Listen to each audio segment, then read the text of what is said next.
వేళ ఫిబ్రవరి 18 అంటే అందరికీ గుర్తొచ్చి ఉంటుంది. 11 ఏళ్ళు అయింది. ఇదే రోజున లోక్సభలో మమ్మల్ని బయట పెట్టి ఓటింగ్ జరపకుండా బిల్లు పాస్ అయిపోయింది అని ప్రకటించారు. ఏంటంటే స్పీకర్ గారికి ఉన్నటువంటి అధికారాల్లో ఎప్పుడైనా ఉత్తినే అవసరం లేకుండా ఓటింగ్ అడుగుతున్నారు ఫర్ ఫ్రివలస్ రీజన్స్.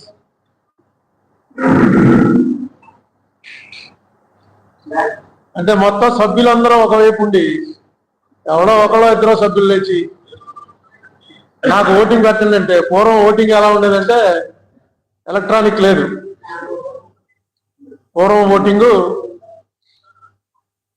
ఆయస్ అందరికి టేపు వచ్చి నిలబడండి, నోస్ అందరికి టేపు వచ్చి నిలబడండి అని నిలబెట్టి వాళ్ళు స్టాఫ్ వచ్చి లెక్క పెట్టేవాళ్ళు. అందుకని చెప్పి ఇది పెట్టారు. ఏమనంటే ఇప్పుడే ఒక సభ్యుడు లేచి ఓటింగ్ అంటే మొత్తం ఇదంతా ప్రక్రియ గంట సేపు పడుతుంది అని పెట్టారే కానీ అది ఎప్పుడు మన పార్లమెంటరీ చరిత్రలో ఎప్పుడూ అది వాళ్ళ ఓన్లీ మన ఆంధ్ర రాష్ట్ర విభజన దగ్గరికి వచ్చేటప్పటికి అది తీశారు బయటికి. ఒక రాష్ట్రాన్ని విభజన చేయడానికి ఎంతమంది అనుకూలం ఎంతమంది ప్రతికూలం అనేది ఓటింగ్ జరగకుండా జరిగింది ఇది ఒకటే. చాలా మంది దానికి ఏం చెప్తారంటే ఉంది కదండి స్పీకర్కి అధికారం ఉంది కదా అని. కానీ కాన్స్టిట్యూషన్ లో ఆర్టికల్ 100లో క్లియర్ గా చెప్పారు ఏ బిల్లు పాస్ చేయాలన్నా సరే ఓటింగ్ జరిగి తీరాలి. ఓటింగ్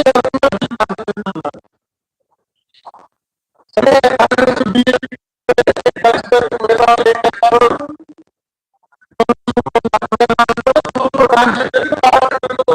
రెండు పార్టీలో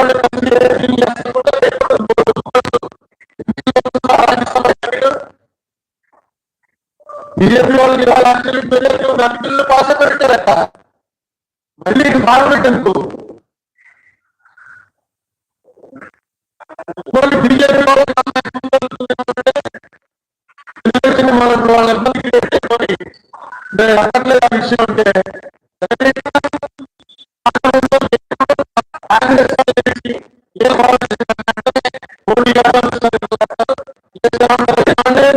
ఏం చేశారు, అసెంబ్లీ కౌన్సిల్ రివ్యూ చేశాక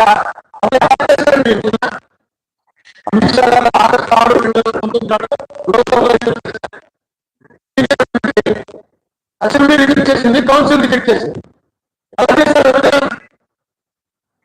అమిత్ షా గారు మోడీ గారు మొత్తం బయట పరుపులు మూసేసి అనుభవం వచ్చింది. ఎందుకంటే పెద్దవాళ్ళు కేంద్ర ప్రభుత్వానికి సంబంధించిన ప్రతినిధి అలా తప్పు చెప్పేస్తాడని అనుకోం కదా.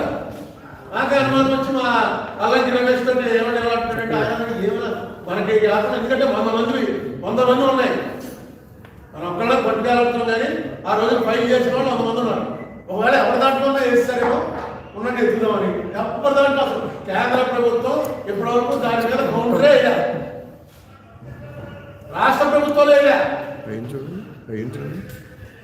జగన్మోహన్ రెడ్డి వచ్చిన తర్వాత అది కూడా ఒక విచిత్రం మీకు అందరికీ తెలుసు. సడన్ గా ఒక రోజు ఆ వాయిదా రోజున అభిషేక్ సింఘ్వి గారు వచ్చాడు.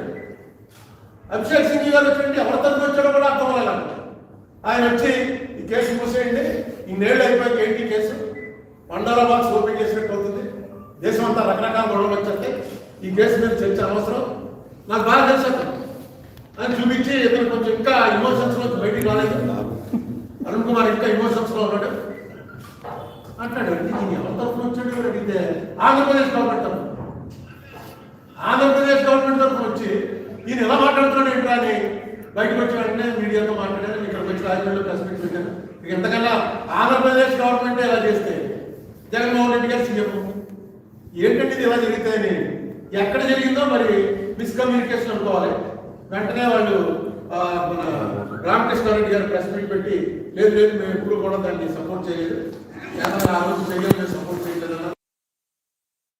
22/2023 జవహర్ రెడ్డి గారు ఫైల్ చేశాడు. అంటే ఆయన పేరుతో వస్తుంది, రాష్ట్ర ప్రభుత్వం ఫైల్ చేసింది. నేను అనుకున్నాను నా బాధ్యత అయిపోయింది.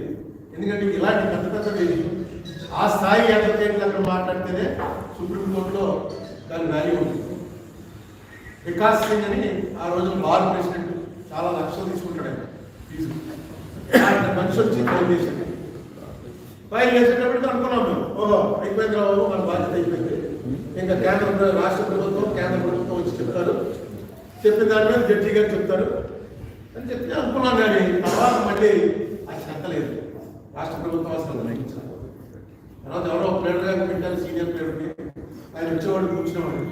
కానీ ఏది దాని మీద పెద్ద చర్చ వాయిదా వేసేస్తారు. మొట్టమొదటి ఎవరితో రాగానే పలానా సెక్షన్ నెంబర్ ఎస్ అంటేనే కేంద్ర ప్రభుత్వం అడ్మిట్ లేదు. ఏమండి యూనియన్ గవర్నమెంట్ పడాలండి అంటారు. లేదండి అంత ముందేమో వేసామంటే నేను ఒకసారి చెక్ చేసుకొస్తాను, నేను వేసేసామని అనుకున్నాను, ఇప్పుడు చేస్తామంటారు. వాయిదా ఎవరు ఎవరా? అరుణ్ కుమార్. అరుణ్ కుమార్ అంటే ఎవరు? ఇక్కడైతే మన తెలుగులో ఎవరికైతే నా పేరు తెలుస్తుంది, ఢిల్లీలో సుప్రీంకోర్టులో అరుణ్ కుమార్ అంటే ఎవరికి తెలుస్తుంది? అప్పటికి మా అల్లాకి రమేష్ దాన్ని పట్టుకుని అలాగా బతికించి ఇప్పుడు దాకా బతికించి ఉంచాడు. దాని మీద మనం గట్టిగా వాదన అయితే ఇప్పుడు లేరు, అసలు కేంద్రం లేదు, రాష్ట్రం లేదు, ఎవరు సపోర్ట్ లేదు. ఎక్కడ ఉంటుంది? జగన్మోహన్ రెడ్డి వేశాడు కాబట్టి ఓకే, రాష్ట్ర పార్టీ కొట్టేది కనుకోవడం. జగన్మోహన్ రెడ్డి ప్రభుత్వం ఆ రోజులు వేశారు. కారణాలు ఏమైనప్పటికీ అభిషేక్ సింగ్ చెప్పిన దానికి విరుద్ధంగా వీళ్ళు కరెక్ట్ స్టాండ్ తీసుకున్నారు. నేను వేసిన దాన్ని సపోర్ట్ చేస్తూ వేశారు. చేస్తూ మొత్తం లెక్కలన్నీ ఇచ్చారు. 1,42,601 కోట్ల మనకి యాక్చువల్గా ఉన్నటువంటి యాక్ట్ ప్రకారం, ఏపీ రీఆర్గనైజేషన్ యాక్ట్, నేను ఏదైతే అది యాక్ట్ అవ్వలేదు అన్కాన్స్టిట్యూషన్ అంటున్నానో ఆ యాక్ట్ ప్రకారం వాళ్ళు ఇష్టం వచ్చినట్టుగా మన సంబంధం లేకుండా చేసిన యాక్ట్ ప్రకారం 1,42,601 కోట్ల ఇంకా పంచలేదు. క్లియర్గా యాక్ట్లో ఉంది. ఈ డబ్బు ఆంధ్రాకి 52%, తెలంగాణకి 42% చెందుతుంది జనాభా బట్టి. ఇప్పటివరకు అవ్వలేదు. 245 ఇన్స్టిట్యూట్స్ ఉన్నాయి. ఆ ఇన్స్టిట్యూట్స్ దిగిన కావలేదు. 11 ఏళ్ళు అయింది. మొట్టమొదటి ఏ వ్యాపారం ఉండండి, అన్నదమ్ములు ఉండండి, పంచుకునేటప్పుడు ఫస్ట్ ఏవైతే ఆల్రెడీ ఉన్నాయో అవి పంచుకుంటారు. అవి పంచుకోవాలి, మనకి రావాలి. ఎందుకంటే హైదరాబాద్ వెళ్ళిపోయింది మనకి. హైదరాబాదే మనకి ఆయుధ పట్టు మొత్తం అంత ఇండస్ట్రీ హైదరాబాద్లోనే ఉంది. మొత్తం రెవెన్యూ అంతా హైదరాబాద్లో ఉంది. ఆ హైదరాబాద్ ఇచ్చేసారు. హైదరాబాద్ రెవెన్యూ ఏం చేయాలన్నది కూడా ఎక్కడ పెట్టాలి, యాక్ట్లో లేదు అసలు. క్యాపిటల్ ఉన్నది వెళ్ళిపోతుంది. రాష్ట్ర విభజన జరిగింది ఇదే. ఎందుకంటే క్యాపిటల్ ప్రాంతంలో వాళ్ళు ఎప్పుడు మా రాష్ట్రం ఇక్కడ తీసేయడం పడదు. ఇంకొక ప్రత్యేకమైన ఎప్పటి నుంచో దీనికి జరిగింది పోరాటానికి ఏదో చేశారు, డివిజన్ చేశారు. నేను అడుగుతున్నా ఏంటంటే అన్కాన్స్టిట్యూషన్ చేసిందాన్ని కరెక్ట్ చేయడానికి కాకపోతే ఇక పార్లమెంట్ ఎందుకు? ఇప్పుడు నేను ఏమి మళ్ళీ రాష్ట్రాలు కలిపేయండి, మీరు చేసిన తప్పు కాబట్టి మళ్ళీ 2వ ఒకటి చేసేస్తున్నాం. అది కూడా ప్రేయర్ కూడా మార్చేశాను. 4/3/22 మార్చి 4 ప్రేయర్ కూడా మార్చారు. ఏమని? ఫార్ములేట్ గైడ్ లైన్స్, ఇక ముందు ఎలా జరగాలి దాని మీద గైడ్ లైన్స్ ఫామ్ చేయండి. మాకు ఇవ్వాల్సిన డబ్బులు ఇవ్వట్లేదు వాళ్ళు, కేంద్రం ఇవ్వాలి. కేంద్రం ఇవ్వాల్సింది ఇవ్వని. అలాగే తెలంగాణ రాష్ట్రానికి మనకి ఏం కావాలో దాన్ని ఇమీడియట్గా సెటిల్ చేయడానికి సుప్రీంకోర్టు ఏం చేస్తుందో చెప్పండి. ఇది మన ప్రేయర్ మార్చింది.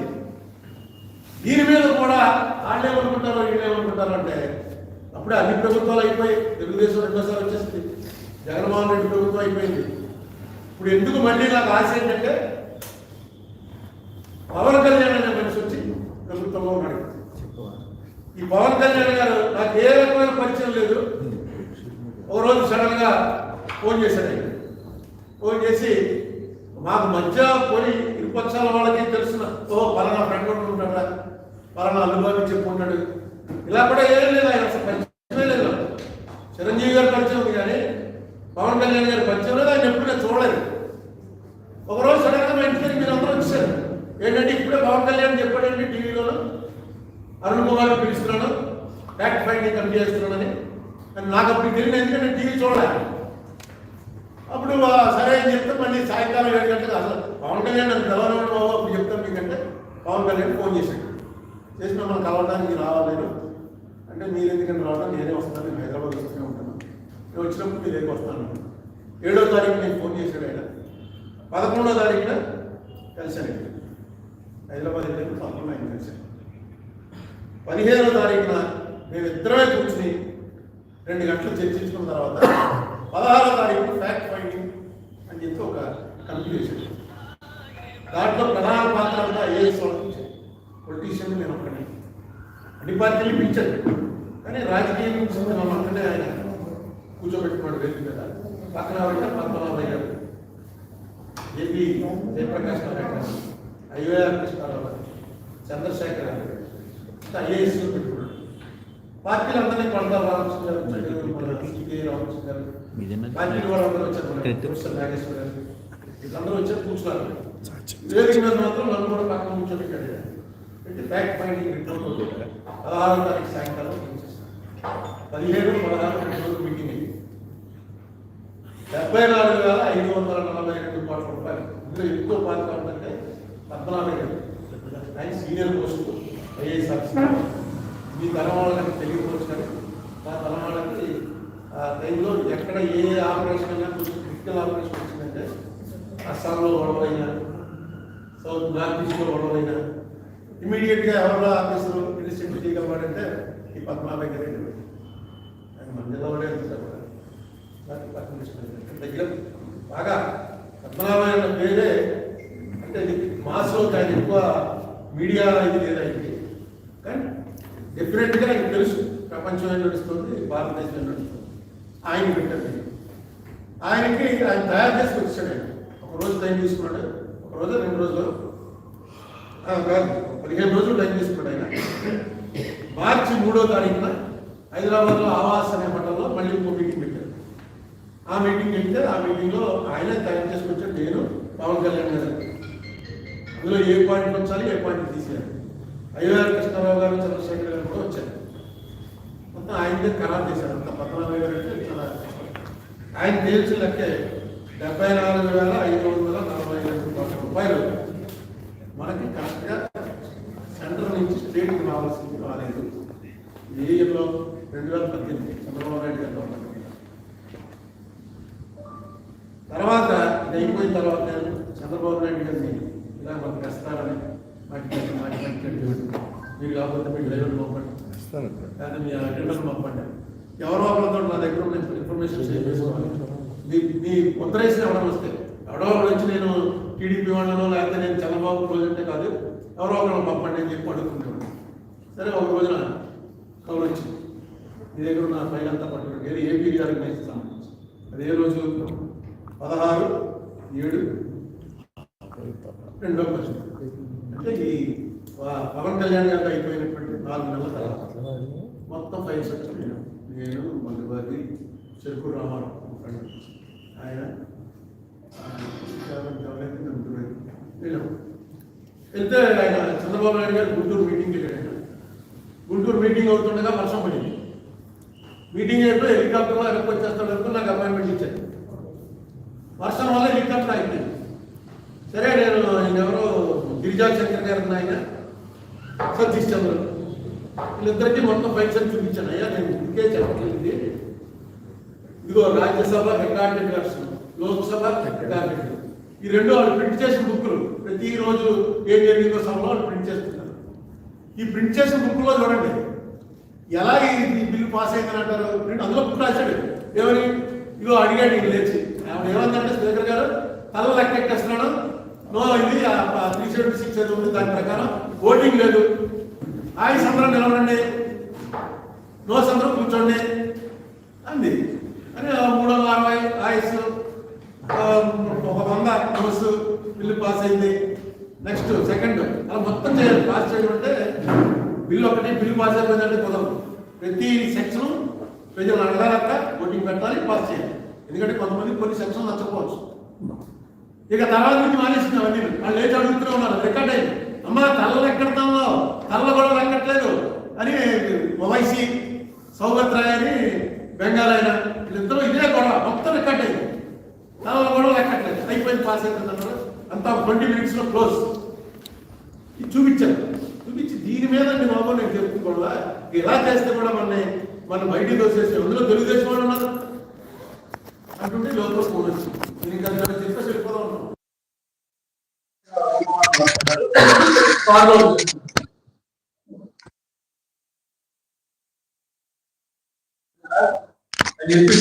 వచ్చేసాం. నాకు అన్వయంలో సతీష్ చంద్ర ఉన్నాడు,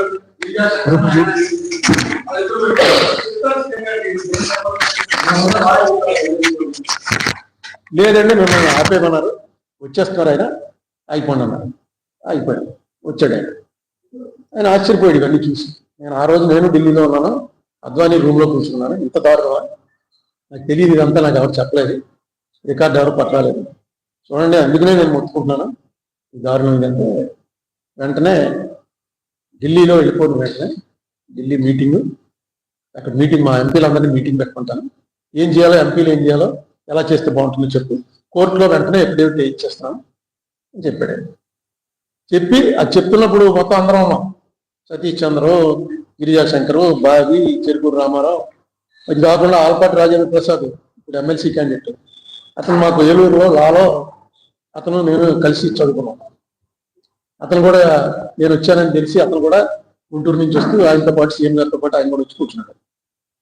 వాళ్ళందరినీ బయటికి పంపించేసి మళ్ళీ నా ఒక్కడితోటి 40 నిమిషాలు మాట్లాడాడు చంద్రబాబు నాయుడు గారు. మాట్లాడి కాన్ఫిడెన్స్ ఏం క్రియేట్ చేసిందంటే డెఫినెట్ గా we're going to take it up, Delhi వెళ్ళిపోవాలి. ఢిల్లీ వెళ్ళిపోయాడు. సుజనా చౌదరి గారి ఇంట్లో మీటింగ్ పెట్టారు. ఈ లోపల ఏంటి జరిగిన 2 రోజులకే అవిశ్వాస తీర్మానం, తెలుగుదేశం వారు బీజేపీ మీద పెట్టిన అవిశ్వాస తీర్మానం అంగీకరించారు. దాంతో 2 రోజులు అవిశ్వాస తీర్మానం నడిచింది, వీగిపోయింది. అవిశ్వాస తీర్మానంలో నేను చెప్పిన పాయింట్ ఏం చెప్పలా. సరే ముందు నుంచి ఏదో అనుకుని ఉంటారులే అని చెప్పి అనుకున్నాం. సుజనా చౌదరి గారి ఇంట్లో మీటింగ్ పెడితే అందరూ ఎంపీలు వచ్చారు, పెట్టారు, చెప్పాము, వినిపించాము, అంతా బాగానే ఉంది, డెఫినెట్ గా నోటీస్ ఇస్తున్నాం అన్నారు. ఒక్క రాజ్యసభ మెంబరు, ఆయన పేరేంటి, అడ్వకేట్ కాదు అడ్వకేట్, ఇప్పుడు కూడా ఉన్నారు ఆయన, కనకమేడ, ఆయన ఒక్కడే అన్నాడు దీనివల్ల ఇప్పుడు మనం చేయటం కరెక్టా, ఎందుకంటే బీజేపీతో బయటకు వచ్చేసారు, ఇది చేస్తే కాంగ్రెస్ ఎంబరాసింగ్ సిచ్యువేషన్, ఇది చేయటం కరెక్టా ఆలోచించండి, ఇది ఆల్రెడీ అవిశ్వాస తీర్మానం పెట్టాం ఏదో అంటే నేను చెప్పాను. దీనికి దానికి అసలు సంబంధం లేదండి, ఇది అన్కాన్స్టిట్యూషనల్ గా మనకి దెబ్బేశారు. ఆ కాన్స్టిట్యూషనల్ పాయింట్ వరకే మాడుతున్నాం, విడదీయటం కరెక్టా కాదా అని. కానీ ఇంకో గొడవ కాదు, ఇంత రాజ్యాంగ విరుద్ధంగా ఎలా చేస్తారు అన్నది అడగైపోతే ఇంకేముందండి.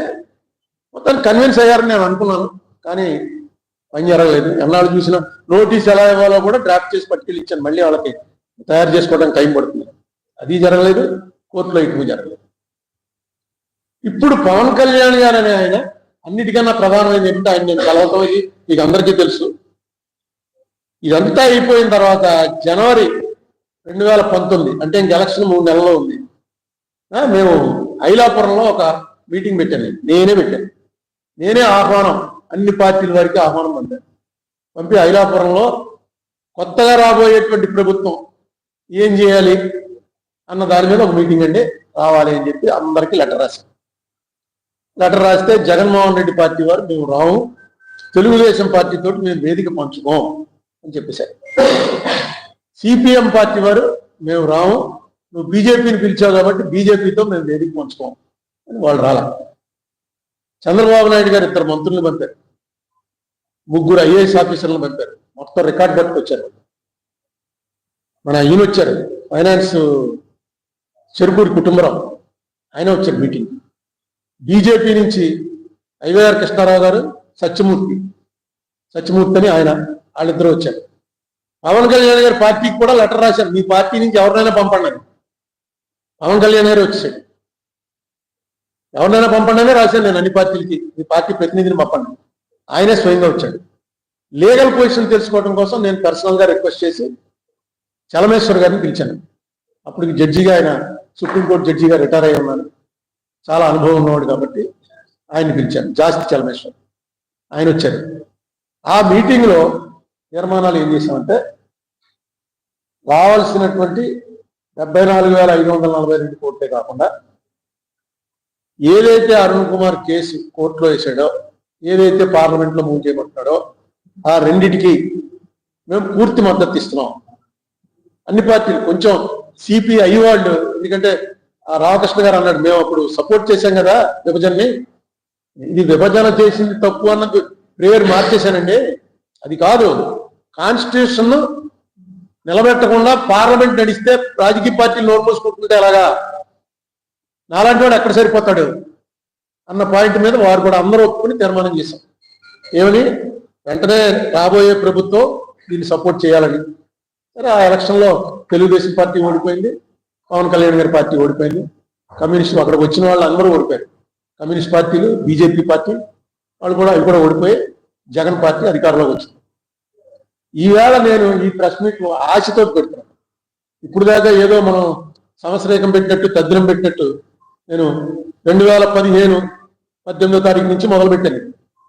గుర్తుందిగా మీకు, జాంపేట ఉమారామలింగేశ్వర కళ్యాణ మండపం పక్కన మన ఆఫీస్లో ఉన్నప్పుడు సంవత్సరం అయింది. ప్రతి సంవత్సరం ఇదేదో ఒక ఫార్మాలిటీ, అందరం మర్చిపోయినా మనం మర్చిపోకూడదు రాజమండ్రి వాళ్ళం అని పెడుతూనే వచ్చాను 11 ఏళ్ళు.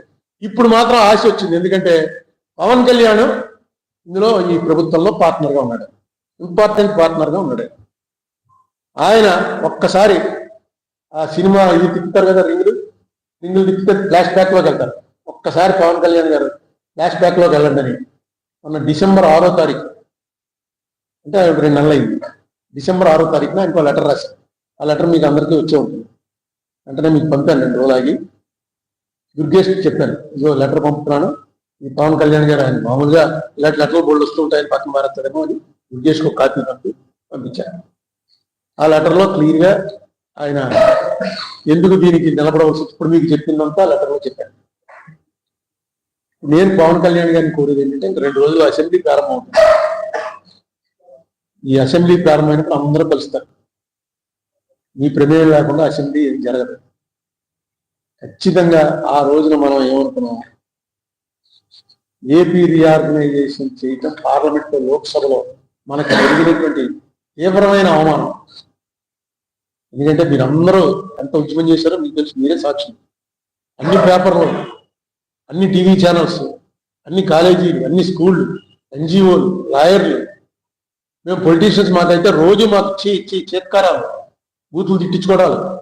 ఇంత జరిగిన తర్వాత అయిపోయింది, 1 నిమిషంలో తలుపు మూసి అయిపోయింది కొండంటే, మళ్ళీ నోరెత్తేవాళ్ళు లేకుండా పోయిందంటే ఇంక స్టేట్కి ఎవడన్నా ఎందుకు చేస్తాడు? మనం నిలదీయడం, ఈవేళ కొట్టుకోవడాలు, తిట్టుకోవడాలు, బూతులు తిట్టుకోవడాలు ఏ ఒక్కలే, పాయింట్ ఉంటే ఇది వదలరా, నిలదీస్తారంతే. ఎంతకాలం అయినా సరే దీన్ని వదలరు అనేటువంటిది ఒక వెళ్ళాలి. ఒక ఆంధ్రాలో కూడా మగవాడు ఉన్నాడు రా, ఇదిగో వచ్చాడు పవన్ కళ్యాణ్. జగన్మోహన్ రెడ్డి టైంలో అవ్వలేదు, చంద్రబాబు నాయుడు గారి టైంలో అవ్వలేదు. పవన్ కళ్యాణ్ వచ్చేటప్పటికి దీని మీద వెంటనే స్టార్ట్ అయింది యాక్టివిటీ. కేంద్రం మీకు బీజేపీ కూడా మీతో పార్ట్నర్. ముందు దాంట్లో ఎఫెక్టివిటీ ఇవ్వనండి, లీగల్గా వేసి తీరాలి.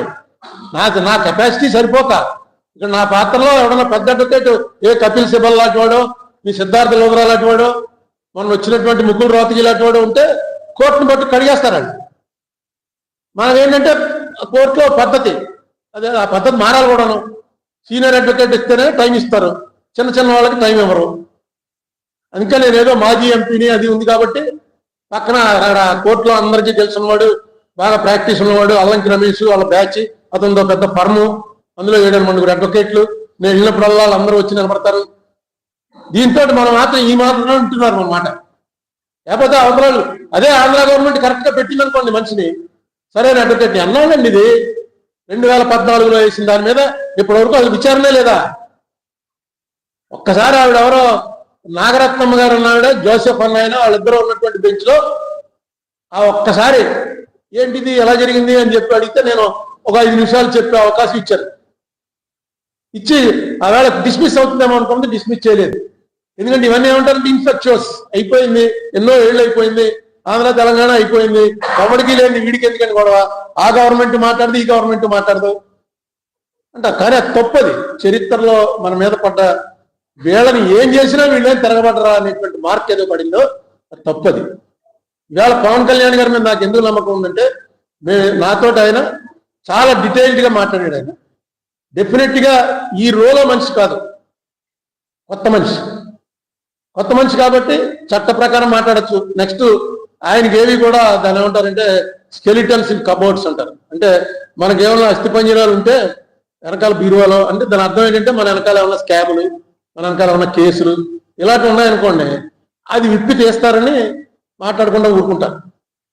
కంగారు పడి ఎందుకు వచ్చింది మనం ఇదేదో అడిగామనుకో గట్టిగానే, సరే తెలుద్దాం కానీ మరి దాని సంగతి ఏంటంటే అవి బాబోయ్ నాకు తెలిసి పవన్ కళ్యాణ్ మీద ఏమి లేవు. డెఫినెట్ గా పవన్ కళ్యాణ్ ఇందులో చొరవ చూపిస్తారని నమ్మకంతో వేళ కొంచెం గట్టిగా మారుతాం. లేకపోతే 5 నిమిషాల్లో 11 ఏళ్ళు అయింది బాబు అంటే మీరు ఇదేనా గొడవని పార్టీ పీకేద్దాం. ఈ గొడవ అనేది ఎప్పుడు చెప్పే గొడవే కదా. కానీ పవన్ కళ్యాణ్ గారు ఖచ్చితంగా, ఎందుకంటే ఇప్పుడు బీజేపీ వాళ్ళు కూడా ఏమంటారు లేదు, బీజేపీ వాళ్ళే ఎక్కువగా ఈ 11 ఏళ్లలో జరిగింది తప్పు అని ఎక్కువగా పార్లమెంట్ లో చెప్పింది బీజేపీ వాళ్ళు. ఆఖరి కాశ్మీర్ విభజన చేస్తున్నప్పుడు కూడా దీని కూడా నడిచింది.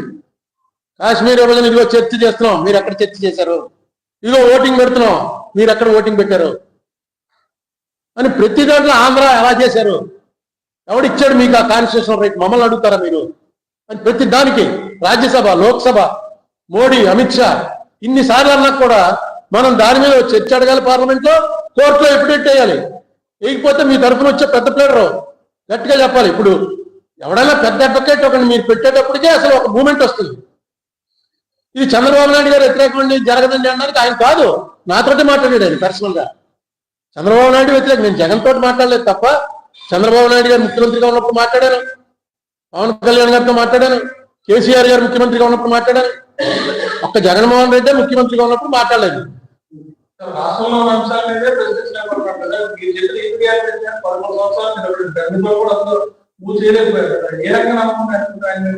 మేము ఇద్దరం ఆడుకున్న మాటలు బట్టి నాకు ఆయనకి ఏర్పడిన స్వల్ప పరిచయంలో నాకు ఎందుకో పవన్ కళ్యాణ్ ఇస్ డిఫరెంట్ అనిపించింది. ఏమి లేదనుకోండి, ఇప్పుడు ఈ ప్రెస్ మీట్ తర్వాత కూడా డిఫరెంట్ కాదు అనిపిస్తుంది. అదేముంది పెద్ద.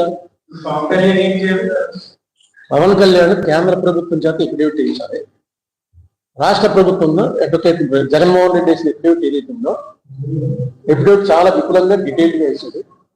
ఆ ఎఫిడేవిట్ సపోర్ట్ చేయండి. ఇప్పుడు అదేదో కరెంటు కొనుగోలులో జగన్మోహన్ రెడ్డికి 2,000 3,000 కోట్లు అన్యాయం వచ్చిందా, పేపర్లో వచ్చింది కదా. 2,000 కోట్లు అమెరికా ఆదాని ఇచ్చేశాడు, అంతా మోసం చేశారు. ఈవేళ అందులో చిత్తుగా అవుతున్నారా? అవుతుందా ప్రభుత్వం? ఎందుకు అవ్వట్లేదు? ఆ పాత ప్రభుత్వం చేసినటువంటి దాంట్లో డైరెక్ట్ గా కరప్షన్ ఉంటే వెంటనే అవ్వాలి, ఇల్లీగల్ గా జరిగిన దాని మీద వెంటనే అవ్వచ్చు. లేదంటే 2,700 కోట్లు ఇవాళ చూశాను పేపర్లో, 2,700 కోట్లు ఫైన్ కట్టాలి కాబట్టి దాన్ని కంటిన్యూ చేస్తున్నారు. అంటే ఆ లంచాలు తినేసి రాష్ట్రానికి 1,00,000 కోట్లు నష్టం వచ్చేది కూడా రద్దు చేసుకోవడానికి లేకపోతే ఇక రాష్ట్ర ప్రభుత్వాలు ఎందుకు? అయినా అది ఎందుకు కంటిన్యూ చేస్తున్నారు? ఏవో లీగల్ ఇంప్లికేషన్స్ ఉండుంటాయి, బిజినెస్ ఇంప్లికేషన్స్. అది చేస్తున్నప్పుడు జగన్మోహన్ రెడ్డి వేసిన ఎఫిడేవిట్ ని కంటిన్యూ చేస్తూ కోర్టులో ప్రొసీడింగ్ స్టార్ట్ చేయడానికి నష్టం లేదు. జగన్ చెప్పిన అన్ని మేము వ్యతిరేకం చేస్తామని అనక్కల, వేసింది ఆల్రెడీ రాష్ట్ర ప్రభుత్వం పార్టీ అయింది, వేసింది. ఇప్పుడు మీరు దాన్ని ఇంకా సమర్థవంతంగా తీసుకెళ్ళండి ముందుకి. నేను చంద్రబాబు నాయుడు గారు ప్రభుత్వం ఒకటి వచ్చుంటే నేను అడగకపోదును, ఎందుకంటే ఆయన అడగడం అయింది, ఆయన ఒప్పుకోవడం జరిగింది. ఏమున్నాయో ఇబ్బందులు, ప్రభుత్వాలు నడపడంలో సంకీర్ణ ప్రభుత్వం అక్కడ సెంటర్లో ఏ ఇబ్బందులు ఉన్నాయో మనమేమీ ఉంటే ప్రెస్ మీట్ పెట్టి చెప్తూ ఉంటాం, దానివల్ల వచ్చే నష్టాలు ఏమున్నాయో. కానీ ఈవేళ ఆయన ఒప్పుకున్న విషయం, ఆయన మీద ఆధారపడి ఉన్నటువంటి ప్రభుత్వం అక్కడ, ఇంతకన్నా మంచి అవకాశం ఆంధ్ర రాష్ట్ర ప్రజలకి ఇంకెప్పుడు రాదు. ఇది ఒక్కటే కాదు, మన మీద ఆధారపడి కేంద్రంలో ప్రభుత్వం ఉండటం, అక్కడ ఉన్నటువంటి ప్రభుత్వం ఏ నష్టం లేదు. ఇప్పుడు మనం చెప్పిన పని చేస్తే కేంద్రానికి నష్టం లేదు, రాష్ట్రానికి నష్టం లేదు. నెక్స్ట్ ఇక్కడ రేవంత్ రెడ్డి ఉన్నాడు, మీ శిష్యుడు. మీరిద్దరూ కలిసి మాట్లాడుకుంటే ఇమీడియట్ అదే మాట నేను రాజశేఖర రెడ్డి గారి వర్ధంతి సభలో చెప్తే, జయంతి సభలో గుంటూరులో చెప్తే నా మీద చాలా ట్రోలింగ్ చేశారు. రేవంత్ రెడ్డిని సపోర్ట్ చేస్తూ మాట్లాడతావా, కాంగ్రెస్ పార్టీ వచ్చేటప్పటికి వీడికి ఇంకా కాంగ్రెస్ వదలలేదు అని రకరకాల ట్రోలింగ్ చేశారు.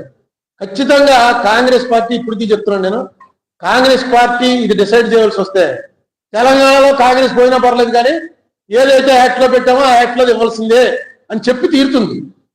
ఎందుకంటే మాకు ఉదాహరణ ఉంది, మీకు అనేక సార్లు చెప్పాను. కావేరీ జలాల గురించి 0.6 TMC తమిళనాడుకి రిలీజ్ చేయండి అని కేంద్ర ప్రభుత్వం చెప్పింది. కర్ణాటకలో కాంగ్రెస్ ప్రభుత్వం, తమిళనాడులో ఎప్పటికీ కాంగ్రెస్ రాదు, తెలుసు అందరికీ. అయినా సరే సుప్రీంకోర్టు చెప్పింది కాబట్టి నీళ్ళు వదలండి అన్నారు. కర్ణాటక సీఎం నేను ధర్నా కూర్చుంటాను కానీ నేను వదలన్నాడు. వదలకపోతే నిన్ను వదిలిపించి ఇంకోటి పెట్టుకుంటాం, కోర్టు ఇచ్చిన ఆర్డర్స్ ఖచ్చితంగా ఇంప్లిమెంట్ చేయవలసిందే అన్నారు. పర్యవసానం ఏమైంది? కర్ణాటకలో ఓడిపోయింది కాంగ్రెస్, బీజేపీ నెగ్గింది.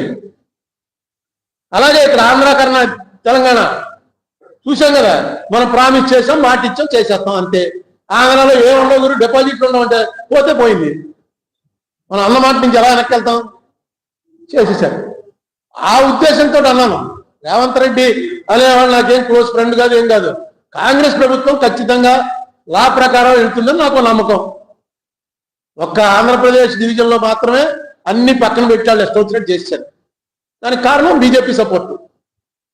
సరే ఏదైనా అది అయిపోయింది. అప్పుడు మోడీ గారే లేడు, మోడీ గారు కేంద్రంలో లేడు అసలు. ఆయనే ఆ బురద ఆయన ఎత్తుకోక్కర్లేదు. అలాగే చంద్రబాబు నాయుడు గారు లేడు ఇక్కడ అధికారంలో. పవన్ కళ్యాణ్ అప్పుడు రాజకీయం పార్టీయే పెట్టలేదు. మంచి ఐడియల్ టైము, మిమ్మల్ని ఎవడో ఏమంటానికి సరిపోరు. తీసుకొచ్చి ఇది రైజ్ చేయండి. ఇది రైజ్ చేయడం వల్ల స్టేట్కి మంచి జరుగుతుంది. ముందు రావాల్సిన వస్తాయి, తర్వాత జరిగింది తప్పురా అంటే నాలాంటికి కొంచెం అమ్మా మనం ఆ రోజు చేసిన తప్పేం కాదు, ఇగో తేల్చింది, సుప్రీంకోర్టే తేల్చింది, తప్పు ఇంకెప్పుడు ఎలా చేయకండి అంటే చాలు. ఇదే నేను కోరుతుంది. ఇదే పెద్ద కోరిక కాదు అని ఆ వేళ లెక్క తేల్చాం. అసలు దాని మీద చర్చేది ఎన్ని మీటింగ్లు పడతాయండి? ఐఏఎస్ ఆఫీసర్ల మీటింగ్లు అంటారు, ఆ మంత్రులు తెలంగాణ ఆంధ్ర మంత్రులు కూర్చుంటా ఉంటారు, కేంద్రం పిలిచిందంటారు. ఏదైనా అవుట్కమ్ వచ్చిందా? ఎందుకు రాలేదంటే మన వీక్నెస్. ఎంత పొలిటికల్ అది మర్చిపోకండి. ఇక్కడ మన పాయింట్ని బట్టి జరుగుతుంది అనుకోండి, పాయింట్ బట్టి జరగడానికి కోర్టులో అవకాశం ఉంది. అదే జరిగింది ఇప్పుడు కోర్టులో. ఇప్పుడు నేను అల్పప్రాణినైనా కోర్టు వారు రూల్ ప్రకారం ఇది చేయాలి అన్నారు మార్గదర్శికేశం. కోర్టులో టైం పడుతుంది, కానీ కోర్టులో నేను సరిపోను. నేను నా తరఫున ఆంధ్రప్రదేశ్ గవర్నమెంట్ నేను అడిగిన రోజునే వచ్చుంటే జగన్మోహన్ రెడ్డి గారికి నేను 2020లోనే రాశాను. 19లో అధికారంలో వచ్చాడు, 20లో రాశాను. 22 దాకా ఆయన వచ్చి ఎప్పుడు వేయలేదు. వేసుంటే అప్పుడే వచ్చినది ఈ పార్టీ తేలిపోను. ఆయన అఫిడవిట్ వేసాక మళ్ళీ బతికింది. సరే ఇప్పుడు చంద్రబాబు నాయుడు గారు అందులో నాకు సపోర్ట్ చేయరని తెలుసు, నేను అడగను. ఇప్పుడు వాళ్ళకు ఉన్నటువంటి సంబంధాలు బట్టి వాటిని బట్టి ఈ గవర్నమెంట్ ఏం చేస్తుంది అన్న దాని మీద దాన్ని వెళ్ళను అసలు. కానీ పార్లమెంట్లోనూ గవర్నమెంట్లోనూ అలా కాదు, ఖచ్చితంగా ఇచ్చిపుచ్చుకోవడాలే. నీ బలాన్ని బట్టే నీకు వస్తుంది, నీ టాక్టిక్స్ని బట్టే నీకు వస్తుంది. నాకు తెలిసి చంద్రబాబు నాయుడిని మించినటువంటి టాక్టిక్స్ ఉన్నటువంటి వాళ్ళు ఎవరు లేరు. ఖచ్చితంగా ఆయనకు ఉంది టాక్టిక్స్. స్టేట్ కోసం వాడండి. పవన్ కళ్యాణ్ ఖచ్చితంగా మొండిగా చెప్పగలడు, ఇది నో, ఇది జరగడానికి వీల్లేదని చెప్పమని కోరుతున్నాను.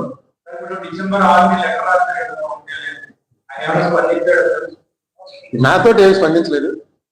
స్పందన కూడా నేను నాతో స్పందించమని అడగలేదు, పని చేయమని అడిగాను. రేపు అసెంబ్లీ అవుతుందిగా, దుర్గేష్కి చెప్పాను, ఇది చెప్పాయా బాబు అని చెప్పానండి అని దుర్గేష్ చెప్పాడు. పవన్ కళ్యాణ్ గారికి చెప్పానండి. సో పవన్ కళ్యాణ్ అనే వ్యక్తి ఇండివిజువల్గా, ఉప ముఖ్యమంత్రిగా కాకుండా ఇండివిజువల్గా పవన్ కళ్యాణ్ తను కొంచెం దాన్ని ఏమంటారు, ముక్కు సూటిగా మొండిగా పోయే మనిషి అని నా అభిప్రాయం. నా అభిప్రాయం తప్పై ఉండొచ్చు, రైట్ ఉండొచ్చు, వేరే విషయం. మేము కలిసిన తక్కువ టైంలో నాకు అనిపించిన అభిప్రాయం. సో డెఫినెట్గా అతను ప్రెజర్ తేగలడు, ఇక్కడ తేగలడు, కేంద్రంలోనూ తేగలడు. కేంద్ర ప్రభుత్వం మీద ప్రెజర్ తేగలడు. అది చేయమని అంటున్నాను. ఇది అసలు నిజంగా దీనివల్ల ఏ పార్టీకి నష్టం లేదు. కాంగ్రెస్ వాళ్ళు అయితే అడిగారు, మీకు ఇస్తున్నారు. నాకు నేను ఇది పట్టుకుని సుజనా చౌదరి గారి మీటింగ్కి వెళ్ళిన రోజున మొన్నటి జయరాం రమేష్, దిగ్విజయ్ సింగ్ అందరం సెంట్రల్లో కలిసాం. చెప్పాను పెడుతున్నారు ఇలాగా అని. జయరాం రమేష్ అన్నాడు, పెట్టడం అది ఇన్నాళ్ళ లేటు, పెట్టించి చాలా కరెక్ట్, అది ఎవరికి తప్పో తేలిపోతుంది, ఏం జరిగిందో తేలిపోతుంది. ఆ విషయం మళ్ళీ వాళ్ళకి చెప్పాను. అప్పుడు తోట నరసింహం గారు లేడు. తోట నరసింహం గారికి చెప్పాను, వాళ్ళు కూడా ఇన్వైట్ చేస్తున్నారు, ఇదే టైం అని. చేద్దాం, అది వెనక్కి వెళ్ళిపోయింది. దాని పొలిటికల్ రీజన్స్ నేనేం క్వశ్చన్ చేయను. సో ఈవేళ ప్రెస్ మీట్ పెట్టినటువంటి ఉద్దేశం ఇది. మీ ద్వారా పవన్ కళ్యాణ్ గారికి విజ్ఞప్తి చేసిన, ఆల్రెడీ లెటర్ కూడా రాశాను. దయచేసి పార్లమెంట్లోను కోర్టులోను ఈ అంశం ప్రస్తావించి మన రాష్ట్రానికి రావాల్సినవి రప్పించుకోవడంతో పాటు జరిగిన అవమానాల నుంచి బయటపడే అవకాశం కల్పించండి. అయిపోయింది కదా అని అనుకోకండి, అక్కడ మచ్చాల ఉండిపోయింది. నేను ఒక్కనే కాదు, అందరూ బాధపడుతున్నారు. సార్ ఇంటి దగ్గర గాంధీ సంస్థలు ఎలా ఆదేశాలు ఏంటి విషయం తీసుకోవాలి. వాళ్ళు ఎలా తీసుకుంటారండి? మనం తీసుకోవాలి. ఇప్పుడు నువ్వు నాకు డబ్బులు ఇవ్వాలి, గురు ఇచ్చేయాలనే ఉంది. నువ్వు నా చుట్టూ తిరగవు కదా, నేను వచ్చి నిన్ను అడగాలి. మా అరుణ్ కుమార్ ఇంటికి వెళ్ళాను, ఇంట్లో లేకుండా ఆఫీస్కి వెళ్తే ఆఫీస్లో లేకుంటే గదిలో కూర్చొని పోకుండా అంటే ఇవ్వకూడదు. వాళ్ళు మనకి ఇవ్వాలి, ఇవ్వాల్సింది వాళ్ళు. అవునండి, జరగటానికి కారణం వాళ్ళు అయితే ఇక్కడ కాంగ్రెస్ ఏది అడగటానికి? ఏమన్నా 4 కాంగ్రెస్ వాళ్ళు ఉంటే అడుగుదురు. ఆ కేవీపీ రామచంద్రరావు గారు ఉన్నంతకాలం పార్లమెంట్ లో రాజ్యసభలో ఇదే గొడవ చేసింది. అయిపోయింది ఆయన రాజ్యసభ.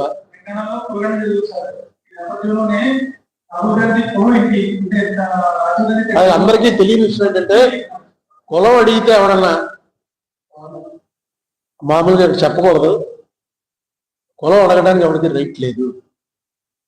బీసీ ఎస్సీ ఉన్నాయనుకోండి, అవి వాటికి కొన్ని రాయితీలు కల్పించారు కాబట్టి నేను రేపు బీసీ అని రాస్తే ఉండవల్లి అరుణ్ కుమార్ బీసీ రాశాను అనుకోండి, అప్పుడు అడగచ్చు మీరు, నువ్వు ఏ కులమయ్యా, బీసీ అలా అయ్యావు. నేను ఓసీలో ఉన్నాను, ఓసీలో ఉండి ఏ బెనిఫిట్లు పొందట్లేదు. నేను కులం పేరు రాయవలసిన అవసరమే లేదు. నా కులం మీరు అడిగితే ఏమైనా చేయొచ్చు, కేసు కూడా పెట్టచ్చు, ఉంది మనకి. అయితే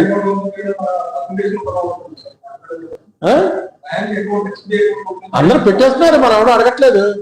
పోలీస్ స్టేషన్ లో తీసుకెళ్ళి, కర్ణాటకలో అనుకుంటాను, పోలీస్ స్టేషన్ తీసుకెళ్లి కులం అడిగితే మరి తీసుకెళ్ళి అసలు ఎస్ఐని సస్పెండ్ చేయించండి. ఎవడు పడతాం మనం? అన్ని చోట్ల అసలు కులం లేకుండా ఏమీ లేదు. అడిగేవాడు ఎవడు? నువ్వు బీసీ అని రాస్తే నీ కులం అడగచ్చు, ఎందుకంటే కాదా అవునా అది లిస్ట్ లో ఉందా లేదా అని అడగటానికి. ఎస్సీ అని రాస్తే ఎస్సీ కులంలో కూడా బయట కూడా ఊరికే ఎస్సీ బెనిఫిట్ల కోసం రాశాడు ఆయన, అది కూడా అంతవరకే. కులం అడిగేటువంటి రైట్ లేదు. అప్పుడే నువ్వు చెప్తాను కదా, అకౌంట్ ఎవరో నాకు తెలుసు, పోలీస్ స్టేషన్ ఎఫ్ఐఆర్ రాయరు, కానీ దాని మీద ఫైట్ చేసిన వాడు ఎవడు? ఇక నాలాంటి వాడు ఎవడో పట్టుకోవాలి. పట్టుకుని వీడికి మెంటలు ఎక్కువైందండి, పెద్ద అయిపోయాడు ఒకడు, దాటిపోయి 70 దాటిపోయి కదండి, కొంచెం అలాగే అయిపోతాడని.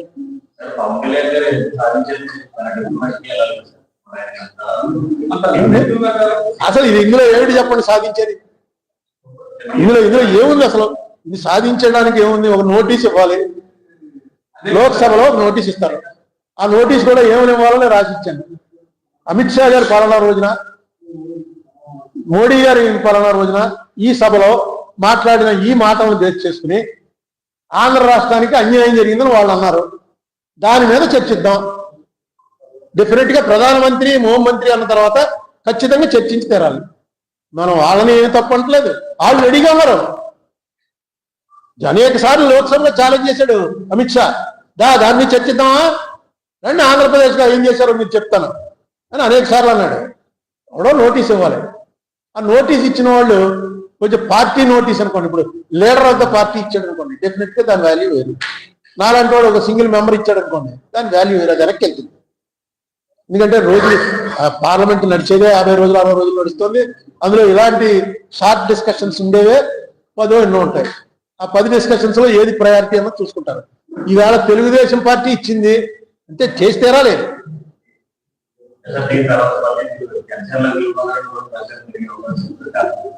నాది, నేను అనేక సార్లు చెప్పాను, నాది వాలంటరీ రిటైర్మెంట్, కంపల్సరీ రిటైర్మెంట్ కాదు. నేను కావాలని రిటైర్ అయిపోయింది. నేను ఎందుకు వెళ్తాను? ఇంకా కంపల్సరీగా తోసేసి ఏ అవకాశం లేకుండా ఖాళీగా ఉంటూ ట్రై చేసుకుంటూ ఉంటాం, అందులోకి వెళ్దామా ఇందులోకి వెళ్దామని. నాకు లేదు, నాకు ఇంట్రెస్ట్ లేదు, నేను చేయలేను. ఇంట్రెస్ట్ లేదని కాదు, నేను చేయలేను, ఏ పోస్టు చేయలేను. ఇలా మీతో అప్పుడప్పుడు మాట్లాడటం తప్ప ఏ పోస్టు చేయలేను. నేను చాలా ఎంజాయ్ చేస్తున్నాను 10 ఏళ్ళ నుంచి. నా లైఫ్ చాలా బాగుంది, నా హెల్త్ బాగుంది, బీపీలు షుగర్లు అన్ని కంట్రోల్లో ఉన్నాయి. నేను ఆ 10 ఏళ్ళు ఎంపీగా చేసిన టైంలో ఇంతగా లేను, ఇంత ఆనందంగా లేను. సరదాగా మేము కూడా చూసుకుంటూ ఉంటాం, ఏమైంది ఓహో ఇవాళ ఈ పార్టీలు పెట్టారా అండి.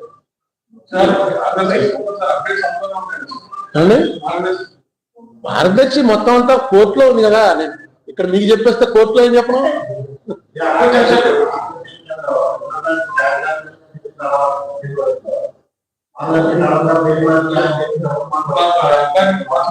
అంటే ఇందులో ఒక చిన్న ఇదేంటంటే క్రిమినల్ కేసు. ఇది రామోజీరావు గారి మీద ట్రయల్ కోర్టులో రాజశేఖర రెడ్డి గారు సీఎంగా ఉండగా కృష్ణంరాజు గారిని ఐపీఎస్ ఆఫీసర్ ఇచ్చిన కంప్లైంట్ క్రిమినల్ కంప్లైంట్. క్రిమినల్ కేసులో ఎలా ఉంటుందంటే ఆర్గ్యుమెంట్ అన్ని రకాల నుంచి కొడతారు. దాంట్లో ఒక భాగం ఇది. దీన్ని అతిపెద్ద ప్లేడరు, ఇండియాలో టాప్ 10 ప్లేడర్ వచ్చాడు రోహతగి, ముకుల్ రోహతగి అన్నవాడు సిద్ధార్థ్ లోధరా కన్నా డబల్ ఛార్జ్ చేసేటువంటి ప్లేడర్.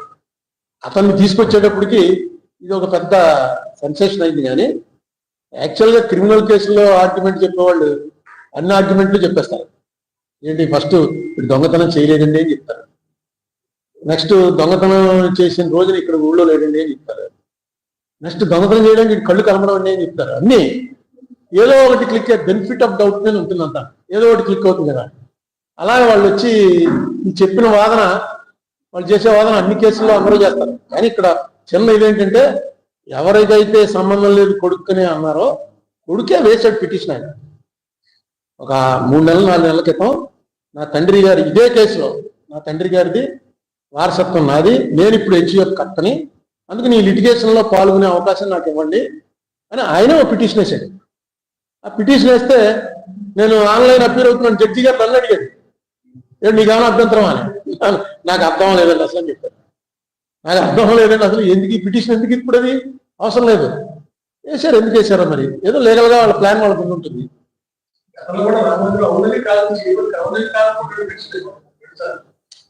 సరే, అది ప్లేడర్లో వేస్తుంటారు. నేను ఈ కేసులో నా పాత్ర ఏంటో నిజంగా నాకే తెలియదు. నేను పార్టీ కాదు, సుప్రీంకోర్టులో పార్టీని, కానీ ఇక్కడ పార్టీ కాదు. పార్టీ కాదని చెప్పి పూర్తిగా మనం కూడా మీలాగే టీవీలో చూసుకున్నావా అంటే అసిస్ట్ ద కోర్ట్ అన్నాడు ఆయన. అసిస్ట్ ద కోర్ట్ అన్నాక ఈయన కూడా అసిస్ట్ చేయడానికని సిద్ధార్థ లోధరా వచ్చి ఆర్గ్యుమెంట్ చెప్పాడు. అసిస్ట్ ద కోర్ట్ అంటే అమికస్ క్యూరీ అంటారు. అమికస్ క్యూరీ అవ్వడానికి కావాల్సిన అర్హతలన్నీ ఆయన చదివి ఈయనకి ఏమున్నది అర్హత, ఏ అర్హత ప్రకారం ఇతన్ని అమికస్ క్యూరీగా అపాయింట్ చేశారు, ఇవ్వలేదు. అదే జడ్జి గారు అన్నాడు, అన్ని విని మన హైకోర్టు జడ్జి గారు అన్నాడు, ఆ సంగతి మేము తర్వాత తెలుసుకుంటాం, మీ గొడవ మీరు చెప్పండి అన్నాడు. అంటే నన్ను ఇంకా ఉంచాడు. ఇక్కడ సుప్రీంకోర్టు పెట్టింది కదా, ఏం కాదు. నా పాత్ర ఏంటో నాకు ఆఖరి రోజున 1 గంట టైం ఇస్తారు. ఆ గంటలో మొత్తం ఈ గొడవ అంతా కూడా కోర్టు ముందు చెప్తాను, మీరు అందరూ కూడా చూడొచ్చు. ఎందుకంటే ఇప్పుడు కోర్టు లైవ్ వచ్చేస్తుంది. ఏమండి,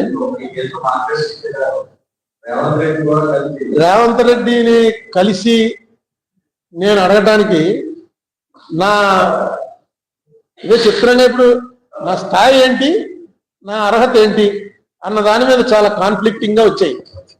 నేను పార్టీ అయితే అందులో వెళ్ళి ఎప్పుడేమిటి అయిందని అడగచ్చు. నేను పార్టీ కాదు, అసిస్ట్ ద కోర్ట్ అంటే కోర్టు వారితో సమాన స్థాయిలో పెట్టారు, కొంచెం కింద బెంచ్ క్లర్క్ స్థాయిలో పెట్టారు ఇంకో, కానీ ఆ స్థాయిలో పెట్టారు కొద్ది తగ్గించి.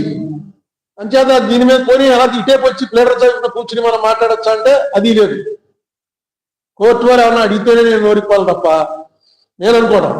నేను 2-3 సుప్రీంకోర్టు జడ్జిల్ని, హైకోర్టు జడ్జిల్ని అడిగాను. కొంతమంది ఏం చెప్పారంటే నువ్వు ఎందులో ఉన్నా ఇంటర్ఫీర్ అయ్యి నీ ఆర్గ్యుమెంట్ చెప్పొచ్చు, ఖచ్చితంగా కోర్టు రికార్డ్ చేయాలని కొంతమంది చెప్పారు. కొంతమంది ఏం చెప్పారంటే కోర్టు వారు నిన్ను అడిగినప్పుడే నువ్వు చెప్పాలి అని కొంతమంది చెప్పారు. అందుకని ఈ గొడవ అంతా ఎందుకని మౌనంగా ఉన్నాను. డెఫినెట్ గా ఒక జడ్జిమెంట్ లో ఒక ఆర్డర్, డాకెట్ ఆర్డర్ అంటారు, ఒక ఆర్డర్లో రాశారు క్లియర్గా, ఇది సిద్ధార్థ లోధరా గారు ఈయన ఎలా ఇంటర్ఫీర్ అవుతాడని ఎత్తినప్పుడు ఆ డాకెట్ ఆర్డర్లో అరుణ్ కుమార్ ఏం చెప్పాడు అన్నది ఆఖరి రోజు ఉంటాము. ఆయన చెప్పేవన్నీ కూడా కంక్లూజన్ స్టేజ్లో తీసుకుని దాని మీద డిసైడ్ చేస్తాం అని డాకెట్ ఆర్డర్లో రాశారు. కాబట్టి మనం అన్ని వినాలి ఇప్పుడు, లేకపోతే అసలు వెనక్కలేదు అక్కడ ఏం జరుగుతాము. ఇప్పుడు ఎందుకు వినాలంటే ఆఖరిని మనం ఏదో చెప్పాలి కదా. వింటున్నాను, చెప్తాను, చెప్పినప్పుడే ముందు చెప్పకూడదు. చెప్తే అసలు ఈ ప్రెస్ మీట్లు నేను మాట్లాడిన మాటల వల్లే మొత్తం అసలు వాళ్ళకంతా సర్వనాశనం అయిపోయినట్టుగా సిద్ధార్థ లోధరా గారు సుప్రీంకోర్టులో చెప్పాడు. ఈనాడు వాళ్ళు ఆ మాట అంటే ఎంత బాధగా ఉంటుంది. ఈనాడు పొద్దున్న లేచేటప్పటికి దడదరా, ఎవరికి కావాలంటే వాడిని మొత్తం గాలి తీసేయగలరు. అది చిట్ ఫండ్ కంపెనీ, అదే కన్ఫ్యూజన్.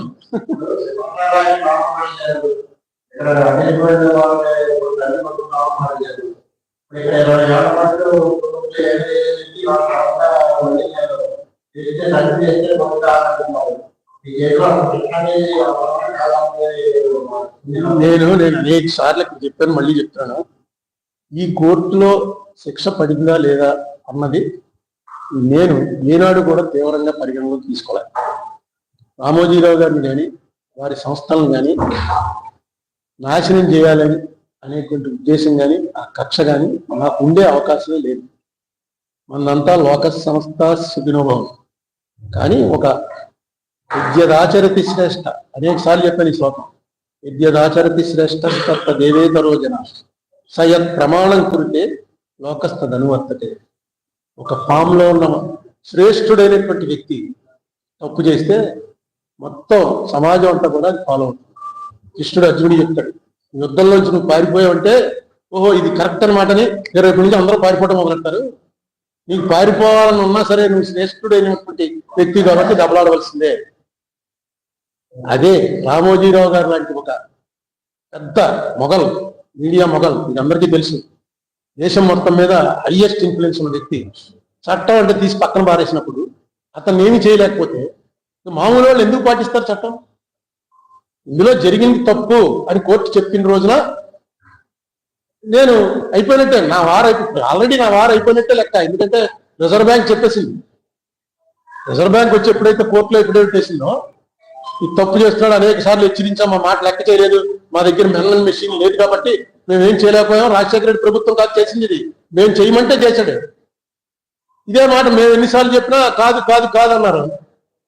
ఈవేళ రిజర్వ్ బ్యాంకే చెప్పింది, ఏ ఏ రోజుల్లో ఎప్పుడెప్పుడు నోటీసులు ఇచ్చారో అన్ని చెప్పారు. సో ఇక ఏం జరుగుతుంది దీని మీద అన్నది నేను ఇందులో అశిష్ట కోర్టు అన్నారు కాబట్టి ఇది చూపిస్తున్నాను. కానీ లేకపోతే నా వరకు నేను నా వాదన కరెక్ట్ అన్నది అయిపోయింది.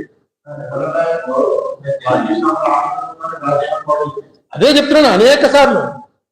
వాళ్ళు ఎందుకు చేయవలసి వచ్చింది, మేమెందుకు సబ్జెక్ట్ డివేట్ అయిపోతుందని చెప్పేసి వచ్చింది మార్గదర్శనం.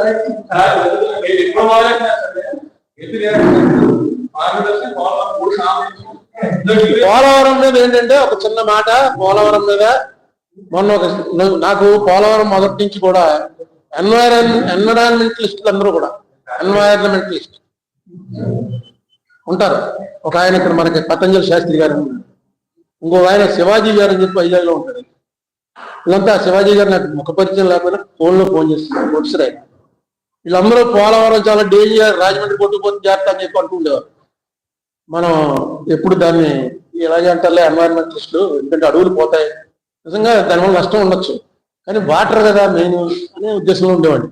మొన్న ఎప్పుడైతే డయాఫ్రమ్ వాళ్ళు కొట్టేసిందో దాని మీద నాకున్న నాలెడ్జ్లో రకరకాల వ్యక్తులతో మాట్లాడి తీస్తే ఆ వేళ ఏదైతే వచ్చి కొట్టేసిందో ఆ కొట్టేసినటువంటి ఫోర్స్ లాంటిది మనకు 4 ఏళ్ళకి ఒకసారి వస్తుంది. అంటే ఎప్పుడు రిస్క్ ఉంది, మరి అది టెక్నాలజీ వాళ్ళకి తెలియదు. అన్నిటికన్నా రీసెంట్ గా ఒక పేపర్లో చూశాను, బంకమట్టితో కడతారు, మట్టి రాయితోటే కడతారు. ఏది డ్యామ్ డ్యామ్ ఆ dam earth cum rock fill dam. Rock అంటే రాయి, ఎర్త్ అంటే మట్టి కలిపి కొండ, ఒక ఆర్టిఫిషియల్ కొండ తయారు చేస్తారు, ఆ కొండ అవుతుంది. అది బంకమట్టితోటి కట్టాలి అని ఒక ఆలోచన వచ్చింది అని పేపర్లో చూశాను, మీరు కూడా చూసే ఉంటారు. అంటే అర్థం ఏంటంటే ఒకవేళ కొట్టుకుపోతే బంకకి కొంచెం జిగురు ఉంటుంది కాబట్టి ఒక్కసారి వచ్చి పటేలను కొట్టేయకుండా స్లోగా కొట్టుకుపోయేలా చేద్దామనే ఆలోచన అని అనుకుంటే, బాబు జాగ్రత్తగా చూడండి, డిజైన్ కరెక్టా కాదా? డయాఫ్రమ్ వాళ్ళకి 300 కోట్ల రూపాయలు ఖర్చు పెట్టి వరల్డ్లో టాప్ వాళ్ళు బావర్ కంపెనీ, బావర్ కంపెనీ వాళ్ళు వచ్చేస్తే కొట్టుకుపోవటం ఏంటి? మళ్ళీ 900 కోట్లు 1000 కోట్లు పెట్టి మళ్ళీ కడతారు, మళ్ళీ బావర్ కంపెనీ వాళ్ళే కడతారు. నాకు అంత నాలెడ్జ్ లేదు. డెఫినెట్గా ఇందులో ఏదో రిస్క్ కనబడుతోంది.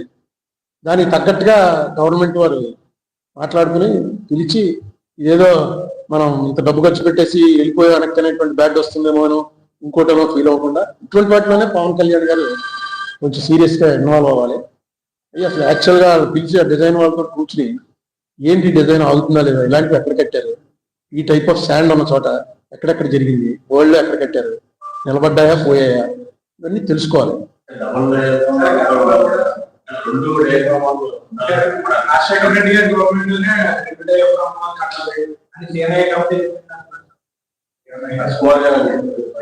ఏం చెప్పుండొచ్చు.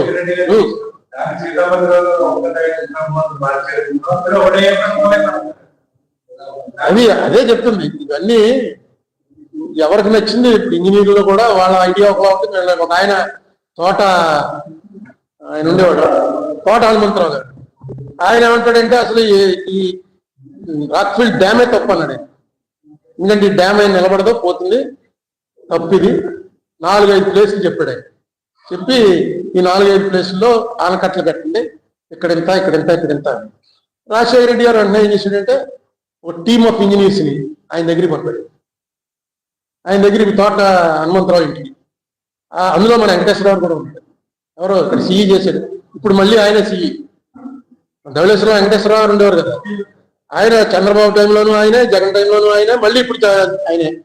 పోలవరం మీద ఆయనకి డెఫినెట్ గా నాలెడ్జ్ ఉంది. వాళ్ళంతా వెళ్ళారు. ఆ బుక్ కూడా ఉంది మన లైబ్రరీలో. బుక్ వేశారు అప్పుడు రాజశేఖర రెడ్డి. ఏంటంటే హనుమంతరావు గారు వేసిన ప్రశ్నలకు ఒక్కదానికి ఈ ఇంజనీర్లు సమాధానం ఇచ్చారు. సమాధానం ఇస్తూ రాసుకొచ్చారు. నేను చదివాను, నాకున్న నాలెడ్జ్ లో కన్విన్సింగ్ అనే చెప్పాను. ఆయనది తప్పు, మీ తప్పు అంటే ట్రిబుల్ అయిపోతుంది ఎక్స్పెండిచర్, దాని ఫలితాలు రావు గారు. అంటే ఈ డయాఫ్రమ్ వాల్ పోయిన తర్వాత నాకు భయం పడుతుంది. కరెక్ట్ జరుగుతుందా తప్పు జరుగుతుందా అంటే ఎత్తుకి దానికి సంబంధం లేదు. ఎత్తు తగ్గించడం రిహాబిలిటేషన్ డబ్బులు లేక, ఎత్తు తగ్గితే కెపాసిటీ తగ్గిపోతుంది.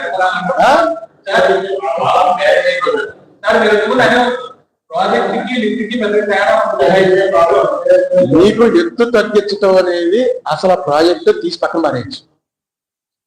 ఎత్తు తగ్గించడం అనేది కరెక్ట్ కాదు.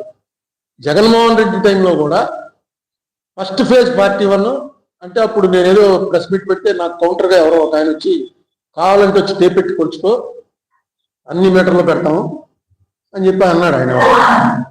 నేను అప్పుడు ఓకే అంటే అన్ని మీటర్లు కడతాను. తర్వాత అక్కడ ఇంజనీర్లు అని చెప్పింది ఏంటంటే కడతారు కానీ నీళ్లు ఆపరండి, కట్టేస్తారు. నీళ్లు ఆపామనుకోండి అక్కడ రీహాబిలిటేషన్ డబ్బు 6,000 కోట్ల నుంచి 30,000 కోట్లు పెరిగిపోతుంది.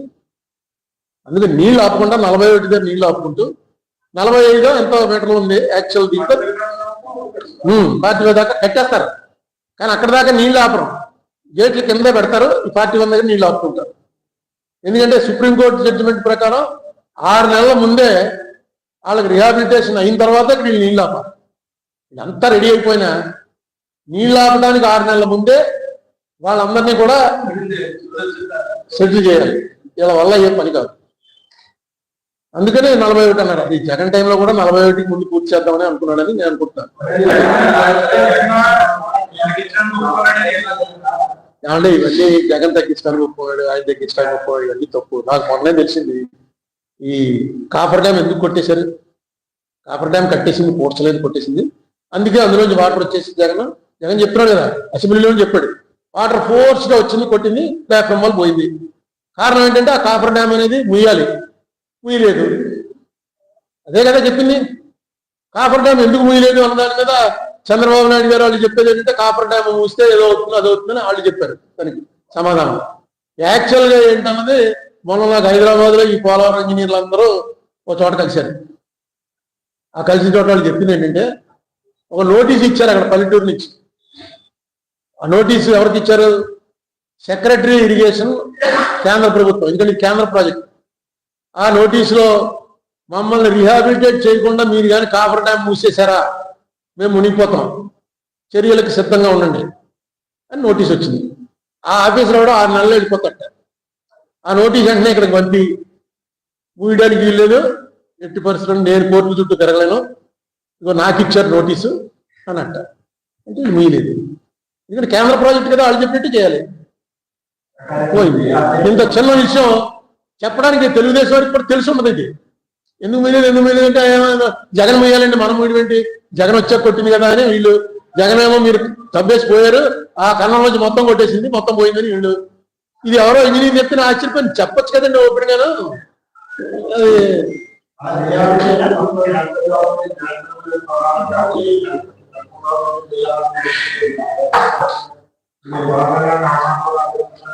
ఖచ్చితంగా ఇప్పుడు పవన్ కళ్యాణ్ గారికి పోలవరం గురించి ఆయన ఒకసారి వచ్చాడు, వచ్చి వైట్ పేపర్ కూడా అడిగాడు. గుర్తుందా మీకు? వైట్ పేపరు ఇవ్వలే. పోలవరం మీద white paper Chandrababu Naidu government Pawan Kalyan garu వచ్చి అడిగారు ఇక్కడ చూడటానికి వచ్చి. అప్పుడు మనం ప్రెస్ మీట్ కూడా చెప్పాం. నేను 10 సార్లు అడిగినా ఎవరు పట్టించుకోలేదు. కనీసం పవన్ కళ్యాణ్ గారు అడుగుతున్నారు కాబట్టి ఉన్నాయా బాబు అని. పోలవరం మీద వైట్ పేపర్ ఇచ్చారా?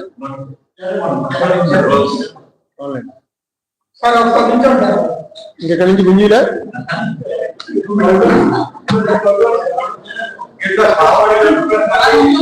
మా ఇంటి దగ్గర ఇగో సమైక్యాంధ్ర మూమెంట్ లో మా ఇంటి దగ్గర నేను ఊళ్ళో ఉన్నానని పిలిచి ధర్నా చేయడానికి వచ్చాను.